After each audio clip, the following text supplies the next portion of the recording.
Welcome to EGME-331 Solid Mechanics Prerequisite video series. In this video, we'll be reviewing free body diagrams. Free body diagrams are diagrams used to show the relative magnitude and direction of all forces acting on an object in a given scenario. The size of the arrow in a free body diagram reflects the magnitude of the force, while the direction of the arrow shows the direction that the force is acting. So each force arrow in the diagram is labeled to indicate the exact type of force. And it is generally customary in a free body diagram to represent the object by a box and to draw the force arrow from the center of the box outward in the direction that the force is acting. Most importantly, free body diagrams help us because they are critical to analyze an object in isolation without any distractions. Now let's take a look at the different types of forces that are used for the free body diagram. It is critical that one must recognize the various types of forces as well as the way with which the forces interact with each other if we want to identify and label all the forces on a free body diagram. So we have the weight. Weight is the product of the mass and the gravitational constant. It can be expressed in newtons or in pound force. Then we have the normal force.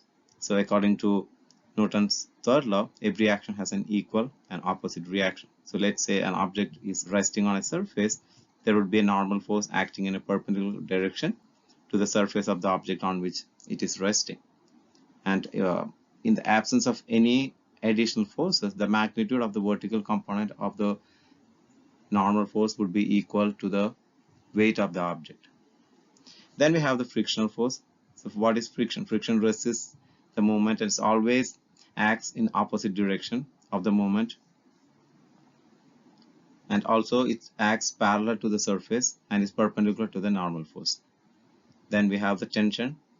The tensile force is a pulling force that is exerted on an object by a rope, chain, or a cable, and the tension force is considered to be continuous from one end to the another. And lastly, we have the applied force, which is a force that's applied by a person or by some other object. Now let's take a look at different steps to draw a free body diagram. So number one is to draw the object with no extra features, so just the object alone. Step number two, identify the forces acting on the body. And in step three, we would add the forces to the image and label the direction of the forces in the degrees from the vertical or the horizontal axis as understood by the geometry. And then label the non-values. So whatever force values we know, we need to label them. Let's say we know the mass, so we could label the weight. And in the last step, the free body diagram must be oriented. So this is done so that the direction of the movement is along one of the principal axes. So we have to orient the free body diagram such that the direction of the movement would be along the principal axis.